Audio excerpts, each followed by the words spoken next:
Sejam bem-vindos a mais uma edição do podcast Telefonemas. A convidada de hoje é a jornalista Adriana Terra. A Adriana é dona do blog SP a Pé, lá no UOL, um blog onde ela escreve sobre São Paulo do ponto de vista de quem caminha. Ou seja, tem lá textos sobre dicas de lugares, roteiros, curiosidades sobre bairros, entrevistas com personagens. E não é um blog só sobre trânsito ou só sobre arquitetura da cidade. Também falar de caminhar a pé em São Paulo também é falar sobre saúde, sobre cultura e outros assuntos. A Adriana tem muita experiência em redação, reportagem, em mídias sociais. Ela trabalha com jornalismo há um bom tempinho, passou por vários lugares, colaborou com diversas publicações. E nessa entrevista a gente fala muito sobre esses materiais que ela já, além de falar sobre o conteúdo do blog dela, que é o trabalho atual dela, sobre outras coisas que ela já fez, como por exemplo o curta-metragem documental Eu Sou Bexiga, que acompanha as memórias de um bailarino e também fala do bairro paulistano, ou até uma matéria que ela fez pro UOL recentemente sobre o relacionamento entre religião e tratamentos para dependentes químicos, uma super matéria no estilo do Tab. Eu não sei se vocês conhecem o Tab, mas é aquela seção do UOL com matérias longas, que envolvem muita pesquisa, muito trabalho de reportagem, e que são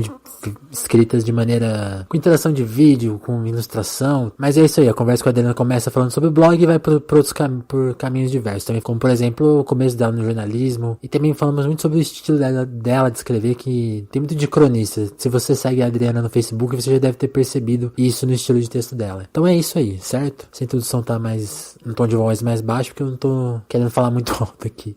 E é isso aí, siga o Telefonemas em todas as plataformas que a gente existe. Estamos com a página no Medium agora, e o podcast está disponível em todas as plataformas onde se ouve podcasts neste mundo, que é o Spotify, o Google Podcasts, o Spreaker, o iTunes, onde mais? Todos os agregadores possíveis e imagináveis, e tem mais lugares, eu sempre esqueço onde você pode ouvir. Mas se você chegou até aqui, muito obrigado, compartilha o podcast, que é muito importante isso aí. Então vamos direto pro papo com a Adriana Terra. Tava lendo seu blog e achei muito legal uma resposta que acho que uma das matérias que você, dos posts que você fez, tem uma das suas entrevistadas fala: o caminho do pedestre não é valorizado, uma coisa bem anti-paisagem pra você não ir. A cidade é maltratada, não é pra você andar. Diante assim, dessa fala, qual que é a importância do seu blog SP a Pé? Eu acho que essa fala é bem legal, que é da Vânia, né? Que ela falando do projeto Travessia, que ela fez com o coletivo Dodecafônico. É bem legal porque eu acho que é basicamente a inspiração para fazer o blog, assim, ter essa percepção de que a cidade não é pra gente andar, mas que andando se descobre muito sobre a cidade. Então, a ideia do blog é bem antiga, assim, mas eu não sabia exatamente como fazer, ficava às vezes com uma certa preguiça também, mas é uma ideia que eu tenho desde muito tempo já, de que, enfim, andar a pé é fundamental, né, para você saber melhor a cidade que você vive, ter mais ideias propositivas para a cidade, também ter um sentimento mais empático com as outras pessoas. Eu acho, enfim, isso muito de percepção mesmo, assim, não é nem de estudo. Entendi. E tal. Nos últimos anos que eu comecei a efetivamente falar, não, acho que eu quero estudar isso, ou ir um pouco mais fundo nisso. E aí, nisso que veio o blog, né? Eu comecei a ver que, enfim, na minha atuação no jornalismo, nem sempre eu fazia matérias que tinham a ver com essa questão de cidades, apesar de eu gostar muito, por também a gente não ter não ter tão forte esse jornalismo de cidades, eu acho, né? Tem até iniciativas muito legais, claro, mas eu digo assim, numa coisa mais popular, em redações e tal, não ter isso tão forte, e eu ter muita vontade de falar sobre isso, escrever sobre isso e pesquisar. E aí... Você sempre gostou de andar a pé? Ou foi um aprendizado? Não, eu sempre gostei, assim, eu comecei a entender a potência disso nos últimos anos, vamos dizer assim, né, mas eu sempre gostei muito, sempre fui muito pedestre, muito usuária de transporte público. Eu nunca, por exemplo, assim, eu até cheguei a tirar carta, mas eu nunca gostei de dirigir. Eu sempre achei que, sei lá, de ônibus é muito mais agradável você andar. Você pode ficar, enfim, observando a cidade, você tem lá, ficar na janela do ônibus, olhando as coisas, enfim, você não tem a preocupação de estar dirigindo e tal. Então, sempre foi uma coisa que eu gostei bastante. E a coisa de pesquisa de cidades e tal também vem de muito tempo. Tava lembrando até ontem, quando a gente falou sobre fazer entrevista e tal. Meu próprio TCC, a ideia inicial, quando eu me formei, era fazer um guia de São Paulo super diferente, assim, que eu tinha na cabeça na época. acabou não sendo, mas enfim, já era uma coisa que, sei lá, desde os 21 eram coisas que me interessavam, assim, me atraíam. Então não é muito novo, mas o que é novo é ter uma percepção maior de que isso é importante, de que isso é um campo de estudo também, e de que é legal falar sobre isso, assim, o blog veio muito nessa de que, poxa, é legal falar sobre isso, tem vários projetos que são interessantes, que são legais de ser mais divulgados, então eu entrevisto eles pro blog, que nem o documentário lá sobre as vilas operárias, o Entre O Prato Vilas. Firmeza, né? E tem o Prato Firmeza também, da É Nós, tem esse Entre Vilas, que é do Estúdio Cru. Então, assim, tem muitas pessoas refletindo sobre a cidade. Não é uma coisa de modo algum que não acontece. Acontece. Mas talvez não tenha tanto alcance, ou enfim, ter essas coisas todas juntas, se conversando no blog foi uma coisa que me pareceu interessante, assim, uma coisa que eu gostaria de ler. Sim. Então, basicamente, o blog surgiu muito nessa de ser uma coisa que eu gostaria de ler e que eu não via tanto em outros lugares. E é um espaço para discutir, além de... Acho que quando a gente fala, é um blog sobre andar a pé, as pessoas devem remeter muito é sobre arquitetura ou sobre transporte. E não, dá para discutir saúde, bem-estar, gastronomia, tipo... E fora a questão de São Paulo de centralizar um pouco as pautas, né? Total. Isso eu também fui percebendo, assim, de início eu falei, mas vamos ver sobre como que eu vou recortar esse blog, né? Sobre o que eu vou falar, enfim. Aí pensei muito nessa questão de arquitetura, de urbanismo, que são também questões que me interessam bastante. Mas aí comecei a ver que muita coisa cabia no blog, independente disso. Sim. E que tinha mais a ver com a postura diante da cidade do que exatamente com temas. Então, uma postura de conhecer mais e de não ficar fechado a um universo muito motorizado, né? Então, descentralizar também faz parte dentro desse combo, assim. Então, de não ficar fechado a um universo que eu acho que tem muito a ver com essa coisa de, assim, em São Paulo você fica muito fechado no seu mundo, cada pessoa fica no seu bairro. Então, tem a ver com uma postura de expandir, com certeza. E também, assim, eu não sou do centro, né? Eu moro no centro há muito tempo, eu adoro o centro. Eu moro na Bela Vista atualmente, mas, digo assim, no centro, na região central, adoro, acho o máximo e tal, mas eu sou de Caieiras, fui criada lá. Então, minha vida inteira foi muito me transportando e criada lá, fazendo coisas lá, mas fazendo muitas coisas no centro de São Paulo, por não ter coisas lá, né, assim, que eu gostaria de fazer. Então, de muito um dos problemas de São Paulo, né? E hoje em dia, assim, também, isso é legal, assim, que é uma percepção que eu também vim tendo depois de mais velha, o que é triste, mas enfim, eu acho que é meio normal. Que enfim, dessa reclamação de, não tem as coisas lá, enfim, até os 18 anos eu morei lá, então, sei lá, dos 15 aos 18, que você quer fazer um monte de coisa, de ter que pegar trem, voltar de madrugada e tudo mais. E hoje, morando aqui, percebendo que também tem muitas coisas interessantes lá. E lá em todos os lugares, assim, eu digo lá, né, todos os lugares que ficam mais na borda, enfim, interiores, periferias, lugares, assim, Caieiras, que é uma cidade meio da grande São Paulo, mas que fica naquele limiar entre interior e periferia. Assim, tem coisas interessantes em todos os lugares. E também o fato de não ter algumas coisas tem muito a ver com a gente não querer desenvolver, assim, de ter uma ideia geral que é centralizada da cidade. Então, sim, o blog também tem essa ideia de olhar pra isso. Sim. Você falou, é legal você ter falado isso, tipo, eu sou do interior, né, Ribeirão Preto. Então, quando eu me mudei pra São Paulo, eu basicamente vivia no centro, mas, tipo, todas as experiências que eu tive de ir pra Zona Sul, ou mesmo pro Jaçanã, assim, lugares que são mais longe, que fica... É engraçado como você percebe que, assim, todos, tipo... É uma maneira de perceber os problemas da cidade, porque, assim, eu lembro de ir acho que eu não sei se era o Jaçanã exatamente, mas, tipo, era um lugar muito longe, assim, eu falei, tipo, realmente dá pra entender porque é uma cidade quase inadministrável, né? Tipo assim, você acha que São Paulo precisa... É difícil falar isso também, porque é exigido do morador que, tipo, trabalha e tal. Passei por uma cidade tão complicada, mas, tipo, ajuda a contar a história da cidade, tipo, a entender os problemas dela, ou mesmo, tipo, entender, tipo, realmente, eu acho que a gente pode entender porque um prefeito não consegue governar isso aqui. Eu acho que tem muito da coisa de ter sido desenhada de um jeito complicado, né, assim, que são problemas que se refletem até hoje e tal. Hoje não ter sido nem desenhada, né? Foi amontoada. Foi amontoada, e tem essa questão de como que as periferias foram formadas e tal, que tem a ver com desigualdades, com desigualdades econômicas, raciais, né, e tal. E quando você circula mais pela cidade, você consegue enxergar isso de um jeito mais amplo. Mas eu acho que tem muito também uma coisa interessante dessa circulação, de perceber os problemas, mas também de perceber as potências, né? Total. De coisas que são interessantes e não estão no centro, de coisas que podem ser interessantes, enfim, de que tudo é parte da cidade. A cidade é uma coisa só, ela não é só esse triângulo centro-Pinheiros, e, enfim, esse triângulo Zona Oeste-Centro, assim, que acaba sendo muito mais divulgado, que acaba concentrando muitas coisas, iniciativas novas e tal. Então, eu acho que essa percepção de que a cidade é tudo é uma coisa importante. Sim. É uma percepção que andando a pé você consegue ter melhor, assim, quando você circula, assim, tem muitas... No próprio post que você citou, que a gente fala do projeto Travessia, do coletivo Dodecafônico, elas falam disso, né? De caminhar a cidade toda e ter uma sensação de abarcar o território. E eu acho que é muito isso, assim, quando você tem essa sensação de construção, de abarcar o território, de saber como chegar de um bairro para outro caminhando e tal, você consegue entender melhor tanto a arquitetura, espaço, quanto formação da cidade, né? Que é uma coisa que de carro, de metrô, você não consegue. De ônibus, às vezes, você consegue também ter, acho que, visões interessantes, Sim. de bike também. Mas o metrô ali embaixo e o carro, eu acho que eles te tiram muito desse lugar de ser um agente ativo da cidade. Você fica num lugar, apesar de no carro você estar ali dirigindo e tal, é uma falsa impressão, né? Eu acho. E é legal o que você falou, mesmo dessa vivência trazer.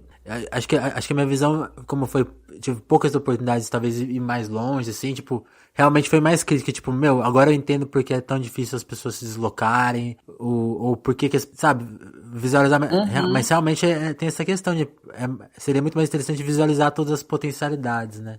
Não, mas com certeza tem esses dois lados, né, que eu acho que não estão separados, assim, tem que pensar que é difícil mesmo, e é difícil porque a gente centralizou muito todas as estruturas, né? Enfim, não sou especialista nisso, tô aqui falando um pouco do que também eu percebo e acho.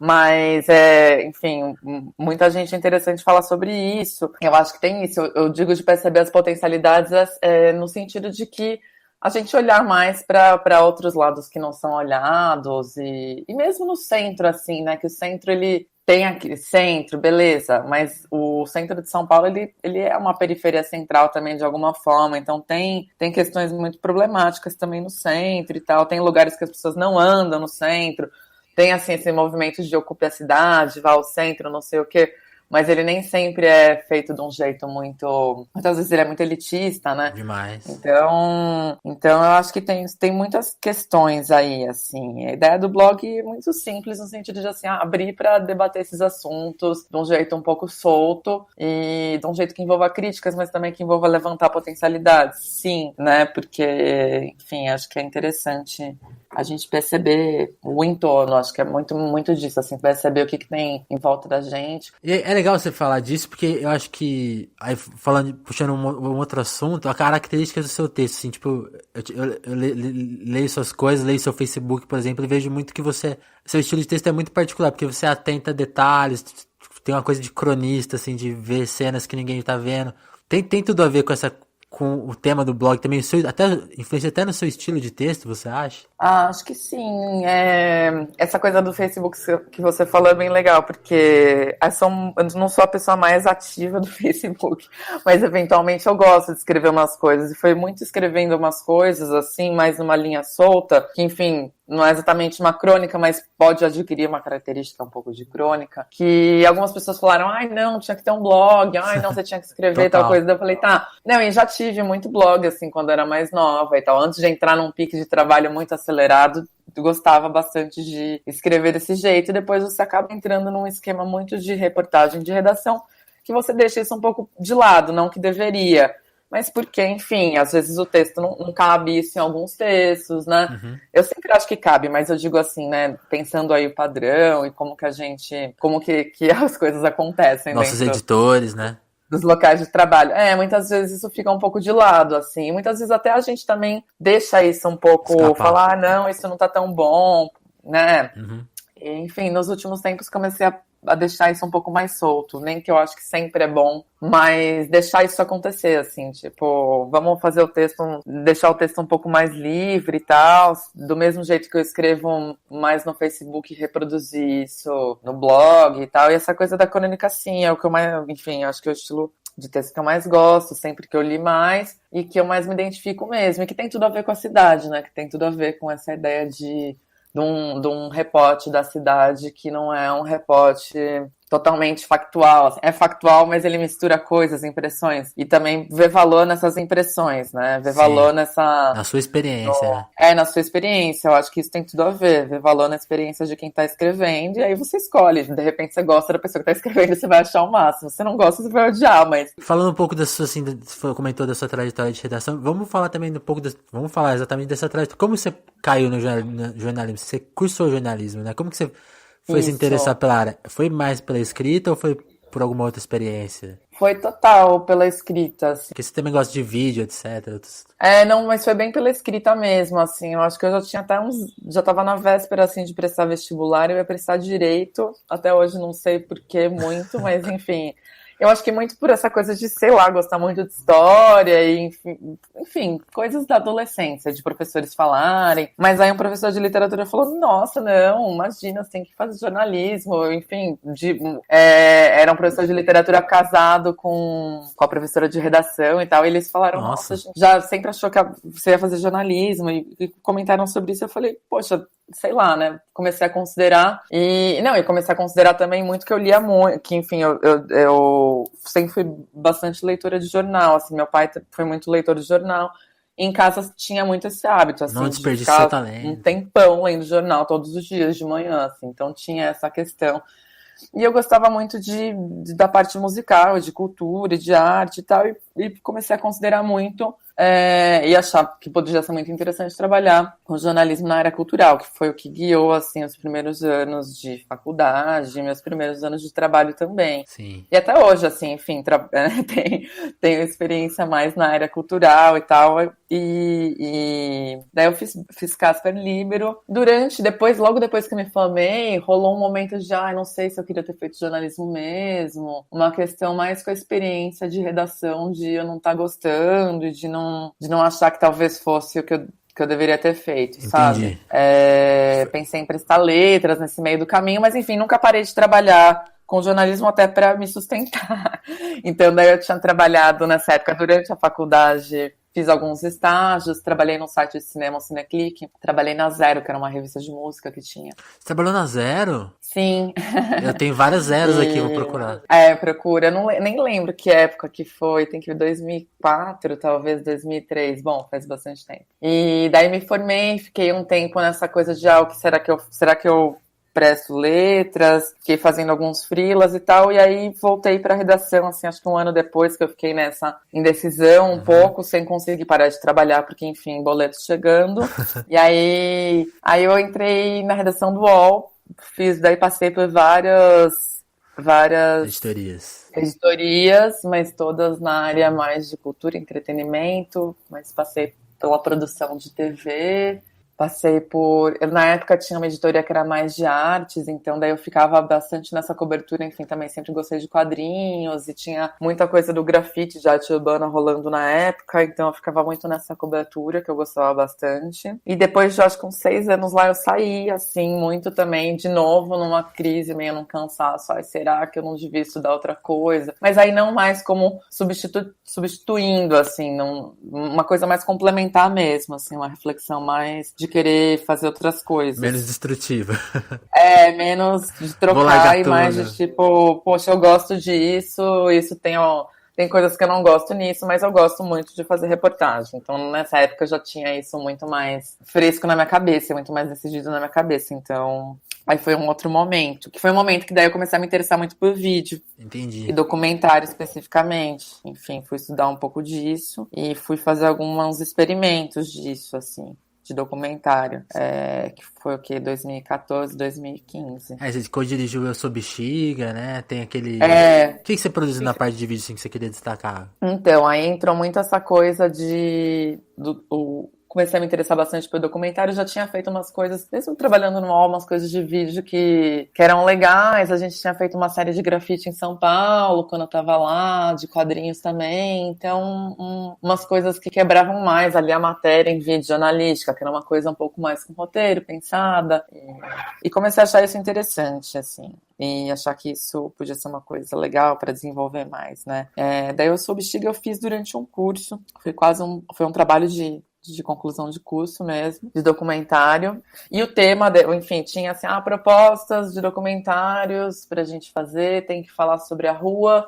Não, era espaço urbano, enfim, basicamente coisas que eu lido hoje no blog, sim, mas era esse o tema. E foi proposta uma deriva pra gente ter ideias de temas e tal. E aí eu levei as pessoas que, enfim, a gente separou um pouco em grupos ali na sala, e eu levei as pessoas exatamente pro Bexiga, eu nem lembro porquê, assim, mas foi uma coisa de, tem um lugar que eu tenho certeza que a gente vai se inspirar. Basicamente foi isso que eu pensei na época. Vamos pra lá. Vamos lá ver o que acontece. Enfim, sou frequentadora. Eu morei um tempo na Bela Vista há muitos anos. Depois fiquei sempre morando na região do centro, mas sempre fui muito frequentadora da Bela Vista, de vir pro bairro, de achar interessante a relação das pessoas com o bairro. Tem até um amigo meu, carioca, que dividiu apartamento comigo uma época, o Remy, que ele falava, Bexiga é um pedacinho do Rio de Janeiro, por isso que a gente gosta. Mas acho que tem muito a ver com a postura das pessoas no bairro. Já é uma postura muito mais solta, é muito mais de usar a cidade, assim, né? De botar cadeira na rua. Então, quando eu pensei em levar as pessoas ali que estavam comigo, assim, colegas do curso pra cá, foi muito nessas de... tenho certeza que a gente vai ter um tema indo pra lá, a gente vai pensar em coisas. E de início, quando a gente veio fazer essas pesquisas aqui, a gente estava muito numa de fazer um filme sobre a questão da saída da quadra do Vai-Vai por conta do metrô, que tinha esse debate muito forte na época. O Vai-Vai vai ter que deixar a quadra por conta da nova linha do metrô que vai chegar aí. Então eu falei, não, vamos fazer um filme sobre isso, super importante, tem a ver com territórios, com invisibilidade, com, né, apagamentos que acontecem na cidade e tudo mais. Mas a gente não conseguiu fazer esse filme. A gente não conseguiu, basicamente, pela dificuldade de lidar com esse tema. E a gente não conseguiu porque, no fim, a quadra do Vai-Vai não saiu. Acabou não se realizando. Do Bexiga. Que é uma coisa que foi legal, foi interessante. Não saiu, enfim, o metrô houve uma negociação e não vai precisar sair a quadra. Então, essas duas coisas aconteceram meio... E também porque a gente, no meio do caminho, descobriu um outro tema. Né? A gente, enfim... Se encantou com uma outra questão, que foi um bailarino que a gente conheceu circulando pelo bairro, o Ricardo, e a gente decidiu fazer um filme falando do bairro na visão desse bailarino. Basicamente era...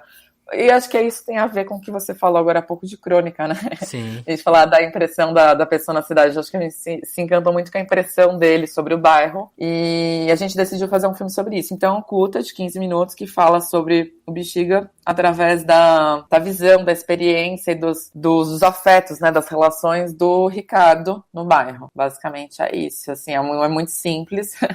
É uma ideia muito simples, ao mesmo tempo muito complexa, né? Porque você está falando de um bairro histórico com 1000 questões, mas que a gente decidiu se fixar aí no que a gente achava de interessante na visão dessa pessoa, que é uma pessoa que, enfim, tem uma trajetória também super interessante e invisibilizada. Porque é muito complicado, né, tratar de tudo, né? É interessante pôr isso essa cobrança do personagem, né? Porque aí ele traz as histórias dele e tem várias... Pode acontecer de tudo. Que é meio que você propõe, né? Tipo, vamos lá ver o bairro e ver o que acontece, né? Tipo, dá uma chance ao acaso. Não, e acho que tem a ver, essa coisa de querer tratar de tudo tem a ver com a nossa formação, né, de jornalista e tal. Você fala, nossa, mas a gente vai tratar disso e não vai tratar daquilo?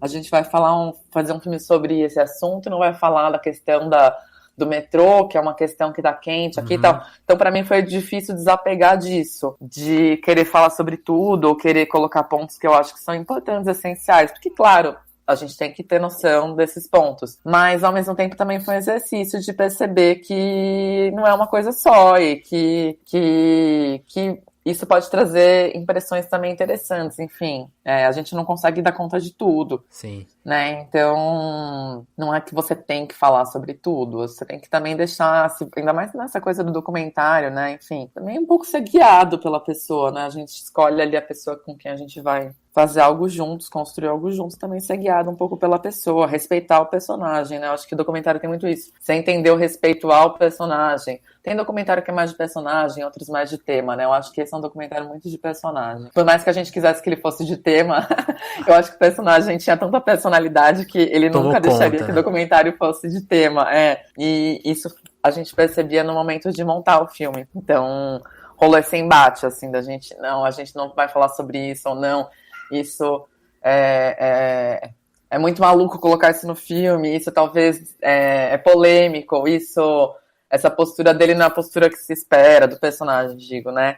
E da gente um pouco relaxar, assim, de ter essa percepção de tipo, não, mas a gente tem que ter respeito a ele que a gente deve esse respeito narrativo, assim. Então isso foi legal. E acho que isso também foi legal para aprender sobre como E, fazer um documentário, enfim, as limitações sim. e as possibilidades mesmo. E eu queria te perguntar, você falou de limitações, por exemplo, você fazia documentário, mas é importante fazer, eu imagino que você não fazia só isso, né? Como que você, nessa época você se dividia, como você se divide atualmente para fazer projetos pessoais e continuar trabalhando? Como que é as... Foi bem puxado.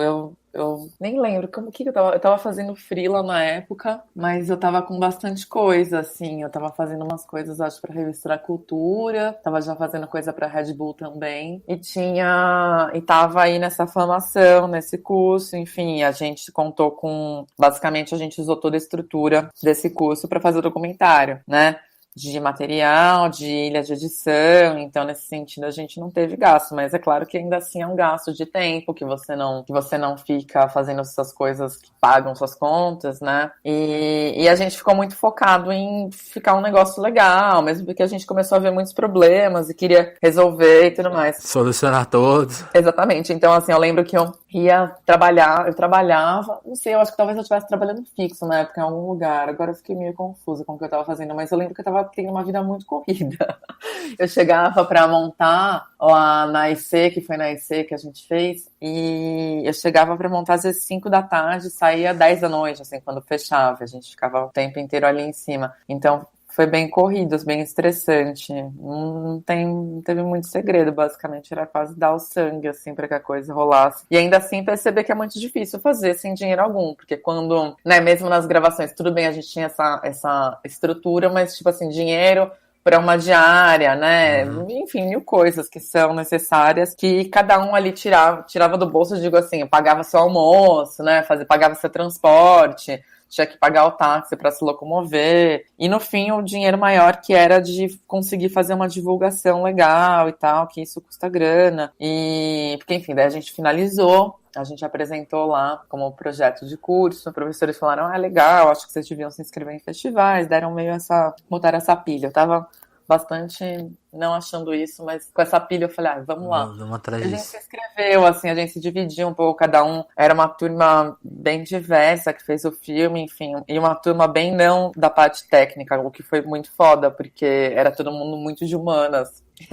Esse foi um problema muito grave, que a gente não tinha ninguém que era... tinha pessoas que tinham mais habilidades técnicas, óbvio, que fotografa melhor, que tinha mais habilidade para montagem, mas não tinha nenhum montador, não tinha nenhum diretor de fotografia, então foi muito... E tinha assim, o sociólogo, o antropólogo, sabe assim? Então foi engraçado. Não tinha até. os técnicos, né? Tinha... Todo mundo pensando demais e executando de menos. Mas a gente daí depois inscreveu o filme em alguns festivais e aí rolou algumas coisas. Rolou o Mimo, que é um festival que eu acho super legal, de música, né? E que eles têm uma parte também de documentário, de cinema, de filmes que tem a ver com música e tudo mais. E a gente falou, nossa, que legal, mas aí a gente precisou pensar num cartaz, aí eu chamei um amigo pra fazer um cartaz, uma sinopse, enfim, coisas que a gente não tinha pensado, porque a gente também, enfim, concluiu aquilo como uma coisa não menosprezando de modo algum, mas porque também a gente achou que tudo seria muito difícil de ser feito. Mas rolou, foi legal. E deu uma circuladinha. Ano passado ele passou também num festival de cinema em Alagoas, que uma das pessoas da equipe é de Alagoas e fez esse corre. Então, enfim, ganhar uma vida aí, né? É legal, né? Filme tem uma vida longa, né? A gente tá acostumado a escrever matérias que morrem no dia seguinte. Tem outro tempo, o cinema tem outro tempo mesmo, assim, e essa coisa das pessoas, todas as vezes que passou o filme foram promovidos debates, todas as vezes, não sei, mas assim, teve muitas coisas de A maioria ou das debate vezes. ou falar sobre o filme, sabe, assim, de Sim. ter que ir lá e falar sobre, é uma coisa que você não faz quando você faz uma matéria, às vezes você faz uma reportagem super bem apurada que você adoraria, de repente, ter a oportunidade de falar sobre, mas que não rola muito, não tem essa dinâmica, e do cinema tem muito essa dinâmica, assim, do filme, que eu acho que é uma coisa legal, assim, de promover um pequeno encontro e da gente também levar o Ricardo, enfim, né, que é ali o personagem principal do documentário, para também falar sobre, que é a voz principal, enfim, ele fala muito melhor do que a gente sobre as coisas. Então isso foi legal, assim, da gente conseguir ter sempre uma reflexão a respeito do que foi feito e novas críticas, sim, também, sabe, mas novas percepções também do que é legal, do que poderia ser melhor, do que não é legal, mas foi feito, enfim, por que foi feito. Então isso foi muito bom. É sempre muito bom, assim, porque consegue ter esse tempo. Legal você falar isso da coisa da repercussão, né? De como muita coisa que a gente pesquisa, faz e depois não é mais discutida depois que sai a matéria. E aí justamente eu queria fazer isso com a matéria que você fez, porque agora é legal a gente contar que você tá trabalhando no TEB, né? Que é aquela... Isso. Você é fixa aí no TEB, como que é? Então, não, ano passado eu sempre achei bem legal, bem legais as coisas do TAB e tal. E aí, o ano passado, no início do ano, eles me chamaram para fazer uma pauta, e aí eu comecei, enfim, a ser mais colaboradora, assim, mas como freela, né? Eu tava saindo do período ali trabalhando também na Red Bull, e porque eu queria prestar um mestrado. No ano passado eu falei, preciso ficar mais em casa para estudar, porque senão eu não vou entrar. Certo. E bem nessa percepção mesmo, mas eu não posso parar de trabalhar. Aí eu fiz contato com algumas pessoas e como eu já trabalhei também bastante tempo no UOL, tinha esses contatos ali e comecei a colaborar com o TAB. Enfim, o TAB lida com vários assuntos, não tem um direcionamento para nenhum tipo de... Tem para alguns tipos de reportagem, assim, mais longas, de mais fôlego, mas eu digo... Meu, tá um barulhaço aqui. Não, tá tranquilo. Tá passando alguém na rua, acho, vendendo coisas. Buzinando. E aí comecei a colaborar com eles. Eu acho que a primeira matéria que eu fiz foi sobre design e gênero, que ainda tava bem dentro de coisas que eu já gosto, pesquiso e tal, questão de design e tudo mais. Aí comecei a colaborar com eles, assim, às vezes sugerir pauta, mas muitas vezes também eles me sugerirem coisas, perguntarem se eu sou afim, e até sugerirem coisas que não são muito da minha alçada, digo que eu não tô acostumada a cobrir, assuntos de outras áreas, né, que não vem dessa minha formação mais de cultura, comportamento, cidades, assuntos um pouco mais, comportamento sim, mas um pouco mais abrangentes, às vezes envolvendo direitos humanos e tal. Eu comecei a achar interessante, no sentido de um desafio mesmo, de gostar de reportagem, assim. Que eu acho que também quem gosta de documentário gosta de reportagem. São coisas que estão muito conectadas, assim. Quem gosta de pensar documentário, que documentário é uma reportagem mais longa, né? Eu vejo muito nesse sentido, assim, uma apuração que não termina. Eu sempre fui muito da apuração que não termina, assim, de ter editores falarem, não, chega, acabou a apuração porque já deu. E de eu ter uma apuração que às vezes até ultrapassa, não ultrapassa,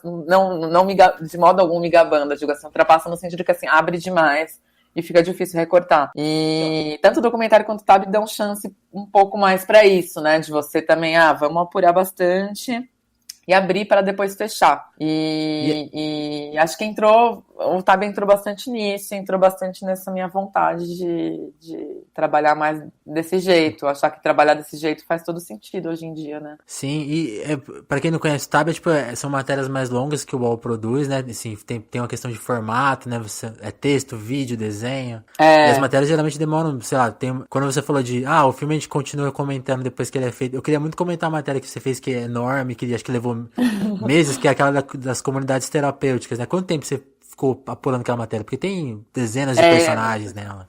Essa eu não fiquei tanto tempo, assim, porque agora eu tô num período como colaboradora, mas eu tô trabalhando uns meses lá dentro. Então, tô ajudando a fechar outras matérias e também acaba ficando um pouco mais restrito. Então, de tempo, assim, né? Sim. E aí, acho que foi 1 mês e meio. Quase 2 meses, vamos dizer assim. Mas de dedicação total? De dedicação total, assim, as primeiras semanas mais entendendo o assunto, que não é um assunto que eu domino, até isso também é meio desafio do TAB, também é legal. É legal e também é complicado, que a gente também tem que se situar, né? Tem que se situar nos temas, assim, mas é importante, é interessante. Mas começou muito de ouvir pessoas próximas que tinham passado por situações de internação, por dependência, parentes de amigos, né? E dessa percepção de que tinha uma questão religiosa muito forte envolvida ali nesse processo. E eu tô fazendo um mestrado na USP Leste, então eu vou de trem pra lá, enfim, também tem essa trajetória de morar em Caieiras, sou uma pessoa que usa muito trem.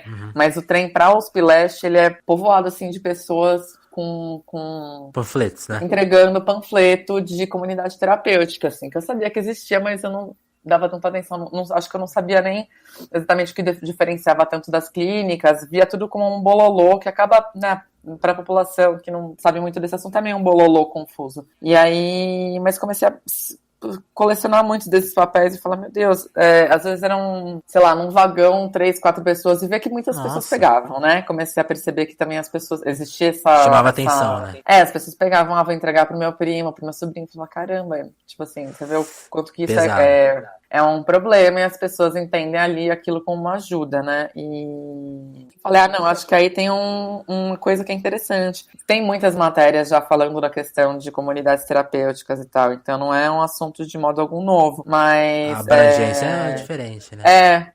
Mas eu fiquei pensando que seria legal pensar isso diante de políticas proibicionistas e de políticas que permitem, que estão rolando no momento, né, de questões que estão rolando no momento de pensar o uso de drogas dessa maneira, de uma maneira mais de internação e tal. Isso tem acontecido nos últimos anos com bastante frequência. Esses lugares, eles estão com muito investimento, né? Então, acho que... Esse investimento na questão moral mais do que na questão da saúde, né? E aí mistura com dinheiro público, interesses que são empresas particulares. É uma zona, né? É uma zona que não começou agora, mas que nos últimos anos tem tido um incentivo, um investimento forte, assim, público, né? Tem recebido muita verba pública e tal, então achei que seria interessante, na verdade eu achei que seria interessante principalmente ir nesses lugares, assim, para entender um pouco como que, eu acho que o que acontece é que a gente não olha muito para dentro desses lugares onde as pessoas ficam numa situação de isolamento, né? E tem a ver com tudo, tem a ver com presídios, tem a ver com comunidades terapêuticas, tem a ver com casas de repouso, tem a ver com manicômios, hospitais psiquiátricos. A gente, enquanto sociedade, eu digo, né? Porque as pessoas que estão ligadas a ativismo de direitos humanos, óbvio, estão há anos. Existem muitos trabalhos muito sérios, assim, nessa área, que eu pude tomar conhecimento, que, enfim, deram entrevistas para essa reportagem. Mas eu digo que, pensando na sociedade, assim, existe uma coisa muito de... Eles sabem o que estão fazendo, né? A gente não quer olhar ali para dentro, porque olhar para dentro ali é muito feio, olhar ali para dentro, né? Tem muitos problemas, então é difícil olhar ali para dentro, mas eu achei que seria importante olhar ali para dentro, né? Mostrar um pouco como é que funcionam os lugares e o que está envolvido nisso, assim. Foi legal ter feito, tem muitas iniciativas, tem outras grandes reportagens sobre o assunto também que já foram feitas. Eu acho que é um assunto que não se esgota, mesmo porque esse edital de financiamento, ele segue, né? O financiamento a esses lugares segue, os debates também sobre direitos humanos, dentro desses lugares segue, assim, né? Logo na sequência da reportagem saiu um novo dossiê do Conselho Federal de Psicologia falando sobre violações de direitos humanos, que é uma coisa que já se denuncia há bastante tempo dentro desses lugares, né? E pensando direitos humanos ali dentro, que é muito importante. Então, acho que é um debate que não se esgota. Mas achei legal, dentro do TAB, poder falar sobre isso, no sentido de poder ouvir muitas vozes, assim, né? A gente ouve muita gente ali com opiniões diferentes em relação ao assunto. Então, foi bem legal, nesse sentido de poder abrir para ouvir o que todo mundo que está ali pensa. Você foi desde os internados até especialistas e os próprios donos, né, desses lugares, né? Os internados foi bem complicado, assim, porque é aquilo, né? Até que ponto as pessoas que estão ali dentro... você vai entrevistar pessoas que estão numa situação que não é uma situação comum, né? Elas são afastadas ali do convívio, então tem que ter esse cuidado e tal. Até a gente escolheu também preservar o rosto das pessoas e os nomes e tal por conta disso. De que é uma exposição grande, né? A pessoa tá dando ali o seu depoimento. E daí sim, os donos dos lugares, enfim, entender um pouco como que eles se tornaram donos desses lugares, que tem muito a ver com terem passado também por esses tratamentos, né? A maioria dos donos desses lugares são pessoas que passaram por tratamentos, assim. Então, tem uma questão aí de se manter ali dentro. Tem todo... Acho que a principal coisa que dá para perceber, e que até, enfim, esses dossiês apontam, muitas matérias apontam já, aqui é um ciclo um pouco, você entra ali, você fica ali, você trabalha ali, anos, né? você passa, a sua vida passa a ser esse universo, assim, é um universo um pouco à parte, né, e eu acho que esses universos à parte sempre tem que ser mais debatidos, assim, né, porque que a gente tá criando outros universos à parte, assim. E aí vai muito de uma habilidade sua de achar personagens, né, por exemplo, de universos à parte que a gente fica, às vezes, muito por fora, você tem uma matéria muito legal sua sobre as mulheres em escolas de samba, né? Você fez é uma outra matéria que é muito parecida, né? Um monte de entrevistas e um panorama desse histórico, né? Eu queria que você falasse mais dessa matéria. E sobre a sua vivência, porque aí é muito legal como duas coisas se confundem, né? Na questão das comunidades terapêuticas, que foi uma vivência sua ali de ver os panfletos, mas a vivência pra falar de escola de samba é mais intensa ainda, né? Eu queria que você comentasse. Sim, Então, bom, eu não nasci no samba, não nasci em escola de samba, não, foi uma coisa que foi chegando bastante na minha vida depois de um tempo e chegando por conta do jornalismo até, quando eu tinha uns 20 e poucos anos, 22, 23, assim, eu cobri carnaval durante alguns anos e criei um grande respeito pelas escolas de samba, assim, por ver o trabalho que elas faziam e também perceber como as coberturas não eram justas, assim, em relação ao trabalho que elas faziam o ano inteiro. Enfim, isso foi muito de percepção de cobertura de carnaval e tal, de ver que tinha muitas coisas interessantes ali que não eram faladas, muitos personagens culturais muito potentes ali que não eram colocados no seu devido lugar, assim, no sentido de não... Uma coisa que eu sempre acho, eu falei já isso no Facebook umas vezes, sempre comentei isso, é que a gente pensar que a cobertura de carnaval, muitas vezes, não sei se hoje ainda, porque enfim, nem lembro como foi feita no último ano, mas ela fica ligada ao caderno de cotidiano, sabe? Então, assim, é uma cobertura de carnaval, que é um evento cultural super importante, e de escolas de samba principalmente, que não entra no caderno de cultura dos principais jornais, assim, isso é um absurdo, assim, acho muito grave. E acho que é uma visão super preconceituosa mesmo, que... Já diz muito como o assunto é tratado, né? Exatamente, assim, uma visão racista mesmo, né, e preconceituosa, tem ali um preconceito de classe, um preconceito racial, enfim, e cultural e tal. E aí também comecei, enfim, começou isso, né, nessa época começou, assim, meu envolvimento, vamos dizer assim, com a escola de samba, uma maior atenção mesmo, não digo envolvimento, porque... Não é que eu seja uma pessoa super envolvida, mas uma maior atenção de frequentar quadra e de achar que tem muitas coisas ali que são interessantes, que são potências mesmo para serem discutidas, né? E essa matéria das mulheres nas escolas de samba eu sempre quis ter feito, assim, não é nem um pouco novo, mas nos últimos anos, com as pessoas debatendo mais questões de gênero, acabou tendo mais abertura para fazer essa reportagem. Então não é uma reportagem que eu sugeri há pouco tempo, é uma reportagem que eu já vinha sugerindo há muitos anos. Tava ali há muito tempo.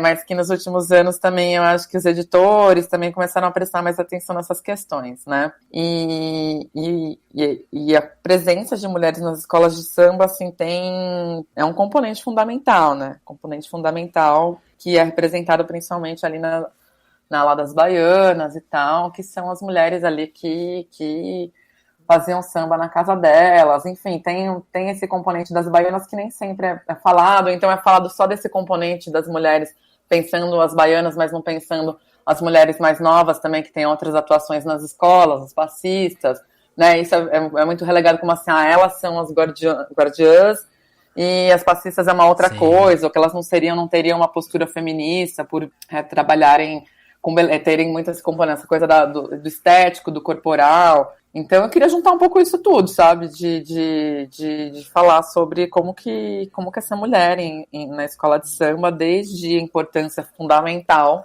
das lideranças, desde a importância, né? Que é o fundamento do nascimento da escola, assim, a importância das mulheres nesse nascimento das escolas, até a importância hoje, a atuação das mulheres, e situações de machismo também, enfim, como elas percebem isso. Aí a gente conversou com muita gente legal. Quem fez foi eu e a Adeline, que é uma amiga minha, com quem eu fiz o Eu Sou Bexiga também. A gente conversou com bastante gente, a gente conversou com a Alessi Brandão, maravilhosa, a gente conversou com uma pesquisadora do Rio, super interessante, com uma pesquisadora aqui de São Paulo. Então a gente falou com muita gente que trouxe muito... E falou também com quem está ali atuando, mulheres que estão atuando nas baterias também, mais jovens, né?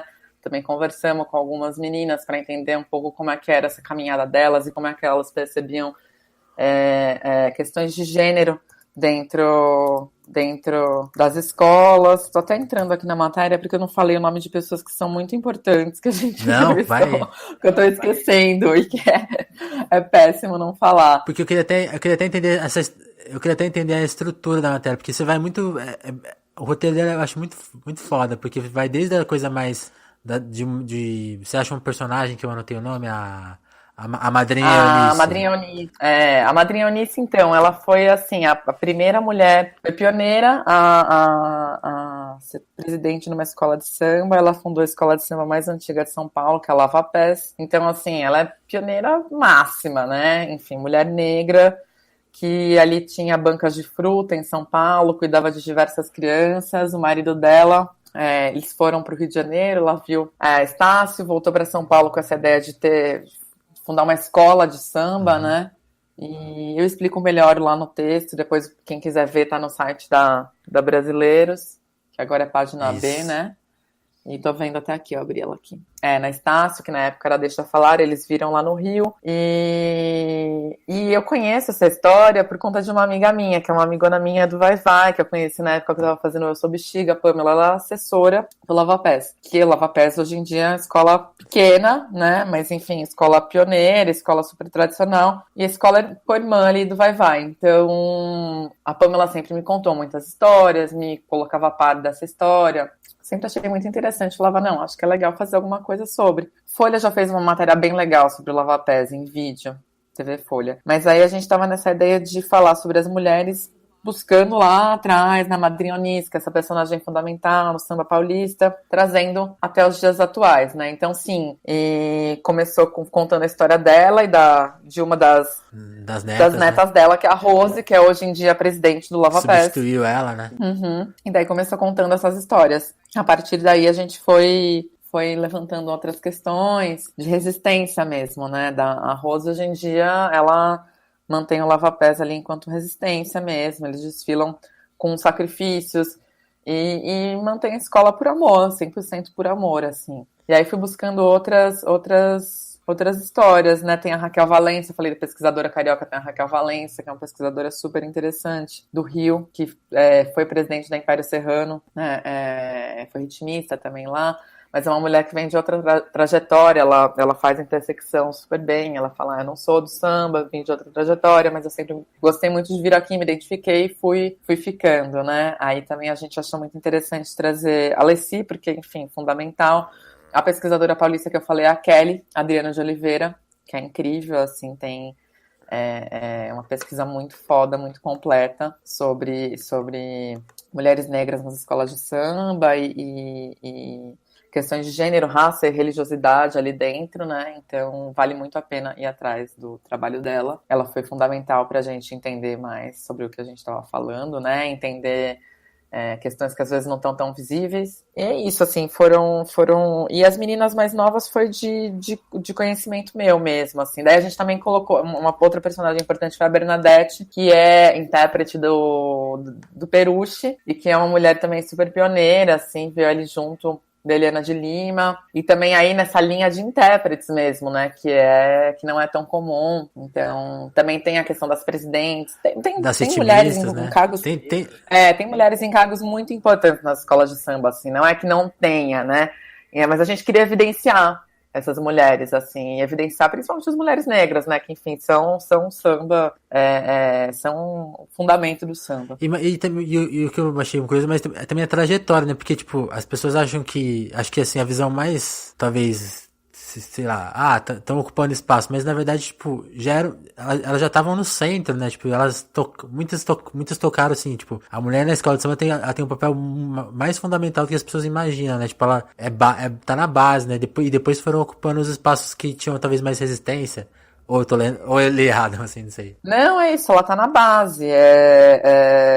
Acho que o principal debate aí, o principal debate não, mas uma coisa que é muito importante pontuar e tá na matéria, assim, a gente pensou muito sobre isso, que a gente precisaria falar sobre isso de um jeito muito legal, é que elas estão na base, entendeu? Que elas são o fundamento de tudo, né? Que começou com as mulheres, assim, que elas estão ali desde sempre e às vezes ocupando espaços que as pessoas que não são de dentro desse universo podem, evidentemente. A Raquel Valência falou um negócio muito interessante, que quando ela começou a frequentar a escola de samba, ela, enquanto mulher branca, teve muito essa coisa de assim, me colocaram para ajudar Ela não entendeu, né? a fazer a comida. E ela falou, nossa, como assim? Vocês estão... Eu acho que é uma visão que até hoje a gente tem muito de...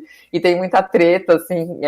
Não treta no melhor sentido, mas assim, tem muito debate em torno disso, que é essa coisa do feminismo branco, às vezes não se dá conta, né? De panguar mesmo, de assim, como assim? Me colocaram para cuidar da parte de comida e tal. E dela não dá valor para isso. Isso é uma coisa super importante ali dentro. Ela não entendeu o quanto que era importante alimentar as pessoas, o quanto que era importante. Claro que não tem que ser só isso, não é que eu tô falando, nessa cultura é assim, então o papel é só esse. Mas eu digo assim, essa visão de menosprezar o papel, ela é muito branca. Esse papel, ela é muito branca. Então, ela perceber isso eu achei super legal, assim. Ter esse lado dela percebendo isso, eu achei muito interessante.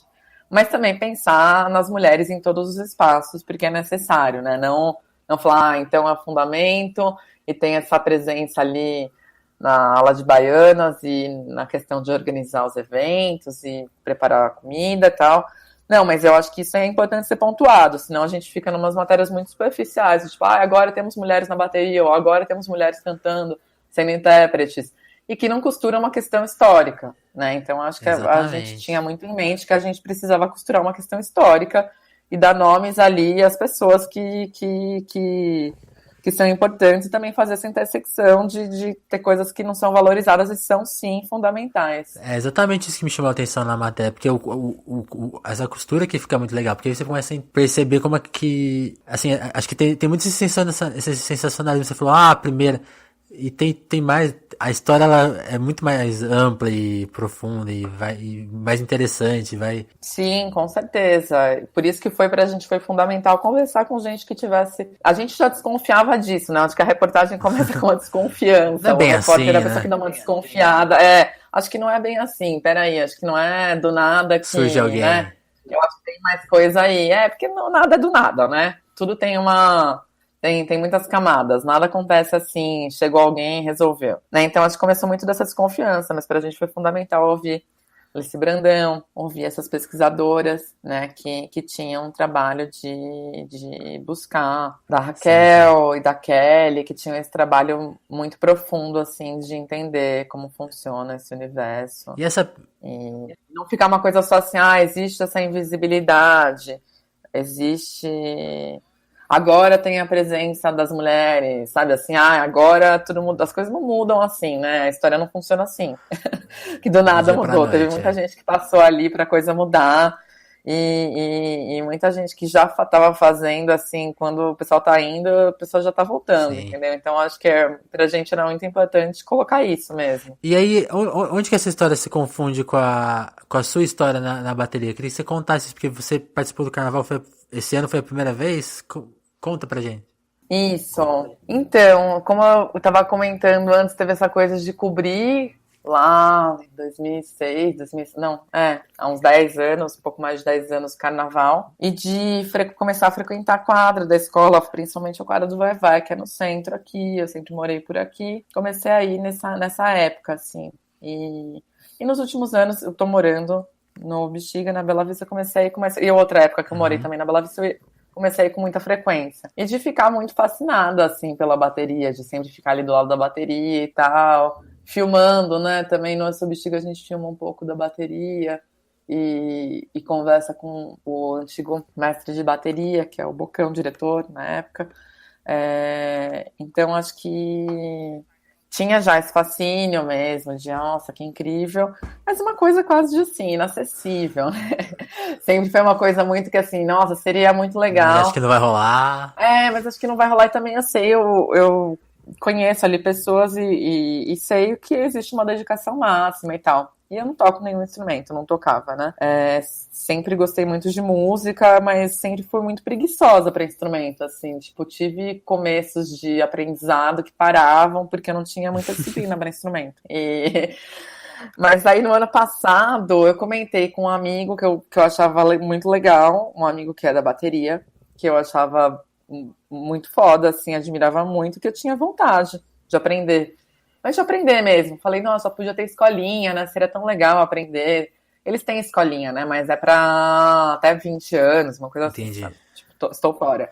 Aí ele falou, não, vai indo, começam os ensaios, vai indo lá, conversa e tal. E eu sempre achei bonito a gogô. Vários instrumentos, eu acho maravilhoso tudo, na verdade. Eu gostaria de aprender tudo, mas tinha essa coisa de com a gogô, de achar que podia ser uma coisa legal, que eu podia ter alguma facilidade em aprender, achar que podia ser interessante, né? E aí eu fui lá, colei lá quando começaram os ensaios, conversei com a diretora de agogô, né? Agogô, só mulheres que tocam agogô. Lá no Vai Vai por uma decisão do mestre de bateria.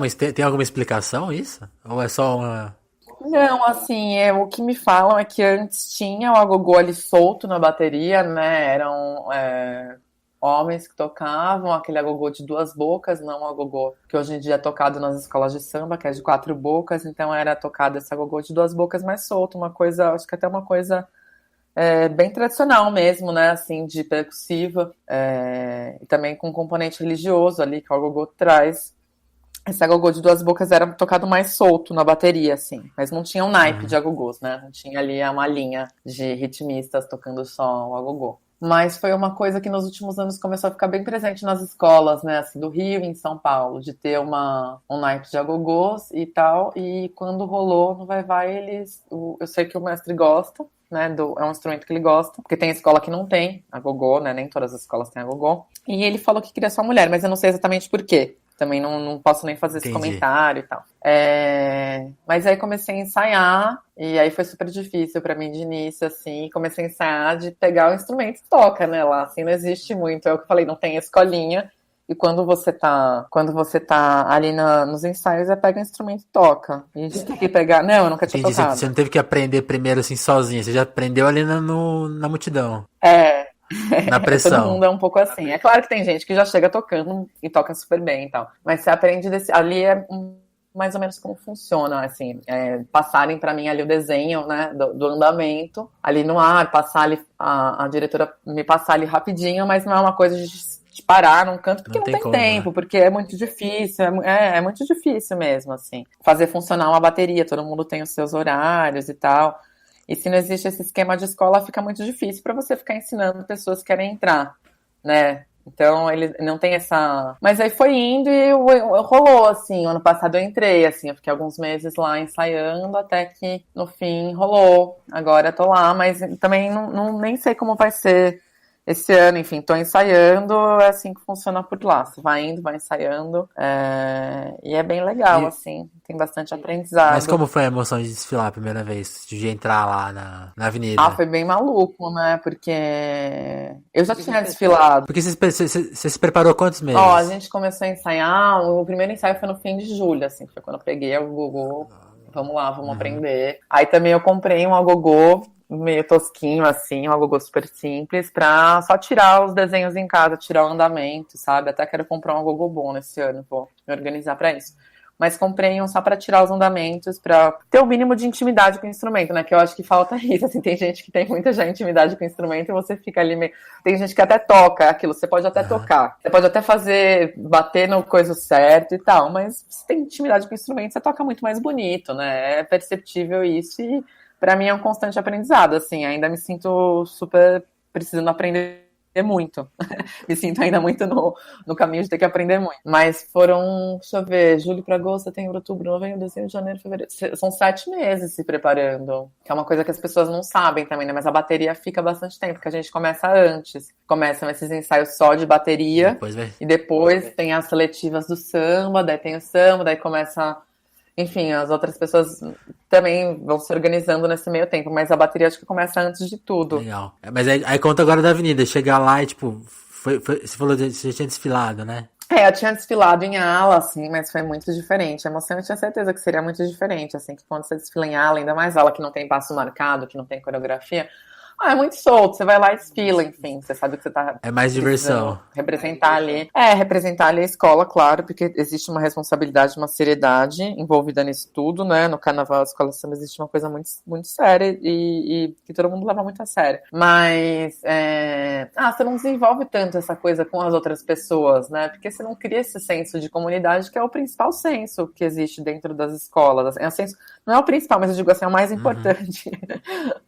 E na bateria não, você tem ali aquelas pessoas com quem você tá já o tempo, esses meses todos. Você depende muito mais delas, né? Assim, né, não tô dizendo que todas as pessoas são amigas, mas assim, existe já essa coisa de você tá junto com elas, assim, né, você tá ali, vocês são um grupo que tem que fazer um negócio incrível. Então...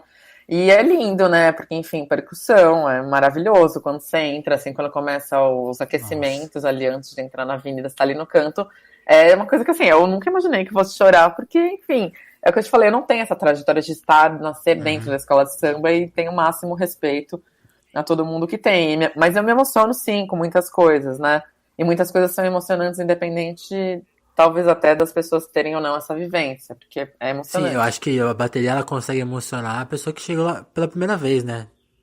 Essa é a capacidade dela. Né? Por isso que é tão forte. E é muito louco, assim, que tem... Bom, enfim, as pessoas erram, né, nos ensaios, óbvio, assim. Eu erro, todo mundo erra um pouco, assim, claro, tem que ter um mínimo de erro. Mas é louco que no dia de tocar, do desfile... Você não erra nada. Não, assim, pelo menos é o que assim, eu imaginei e falei, cara, espero que não erre nada, mas assim, é tanto foco, tanta atenção e acontece uma coisa quase meio maluca, assim, que é tipo, tem que rolar, sabe? Vamos tocar e vai ser foda. E isso eu achei muito bem emocionante, assim, nesse sentido, eu achei muito foda mesmo. Enfim, não teve um resultado nem um pouco bom esse ano, né? Foi bem punk, assim, na sequência, essa questão do resultado, mas a bateria foi bem. Isso que eu ia te perguntar, foi nota 10? Sim, foi nota 10. Demais. Eu queria te agradecer muito, a gente já extrapolou aqui o tempo que eu costumo fazer. Total. Mas tinha um monte de outros assuntos pra puxar, eu espero que a gente tenha outra chance de conversar mais, falar sobre o Pequenos Picos e outras coisas que você já fez. É verdade, com certeza. Vamos. Então, pra gente encerrar, enfim, ficou um monte de assunto em aberto, mas a gente tratou de bastante coisa, mas pra encerrar eu queria que... Até uma pergunta que eu ando esquecendo de fazer pros outros entrevistados, mas eu queria fazer pra você, porque você é jornalista, você é boa em achar personagens, e acho que você pode ajudar muita gente nessa missão, que é assim, a ideia do podcast é mais do que fazer as entrevistas, que tem uma comunidade de ouvintes. Então eu quero que você foi entrevistado, mas quero que você se torne nosso ouvinte e tenha curiosidade pelo que a gente conversa aqui. Então, tipo, queria que você propôsse alguns personagens pra gente, sei lá, indicar 3 personagens pra gente entrevistar em futuras edições aqui. Quem que você acha legal e quem você acha que merece ter espaço pra falar bastante sobre o que faz, o que vive, etc. Massa. Pensar aqui rapidinho. Eu acho que, por exemplo, o pessoal da É Nóis é super legal para vocês entrevistarem. O pessoal do Estúdio Crua, que fez o documentário sobre as vilas, né, de São Paulo, Entre Vilas, que entrevista no blog também, eu achei muito legais vários trabalhos deles. Eles fizeram alguns documentários interativos muito legais sobre a cidade. Acho muito massa. E, vamos ver alguém aí, deixa eu pensar, alguém do samba, pensando que, enfim, você tem essa formação também de jornalismo cultural e musical. Deixa eu pensar alguém que pode ser interessante para falar de samba, porque eu sempre sinto falta de ouvir fora do circuito, né? Que o samba tem tem uma imprensa própria. Você acha que a Alessi fala aqui virtualmente com a gente? Acho que a Alessi falaria, sim. Eu acho que ela é super interessante. Então vou atrás. Tem a Fabiana Cosa, super interessante. Mas enfim, acho que ela se falaria e ela é ótima. Então é isso, Didi. Queria te agradecer pela participação. Muito obrigado. Valeu. É isso aí. Até mais, então. Beijo, até mais.